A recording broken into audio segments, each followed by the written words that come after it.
আমরা আজকে আমাদের দাবি নিয়ে আজকে আমরা ম্যাডামের ঘরে আমরা এসেছিলাম ডেপুটেশন দেওয়ার জন্য। আমাদের যে দাবিগুলো আপনারা প্রত্যেকে জানেন, এখানে আমাদের 20 জন সাথীকে অ্যারেস্ট করে নিয়ে গেছে। আমাদের 2 জন ম্যাডাম আহত, একজনের আগুনে ভেঙে গেছে, একজন ট্রমা কেয়ারে ভর্তি, 2 জনেই ভর্তি আছে এসএসকে।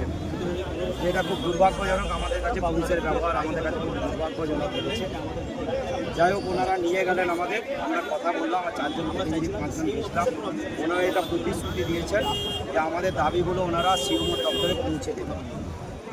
আমরা আন্দোলন এখনই প্রত্যাহার করছি না।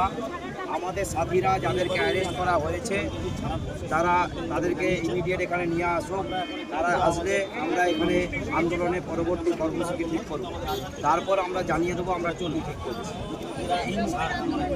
এই মুহূর্তে আমরা প্রত্যাহার করছি না, এই মুহূর্তে প্রত্যাহার আমরা করছি না। আমাদের সাথীরা আসুক, 20 জন সাথী আসুক, ঠিক আছে? তাদের সাথে আমরা আলোচনা করব, আলোচনা করে আমাদের পরবর্তী কর্মসূচি আমরা ঠিক করবো। আমরা কী করবো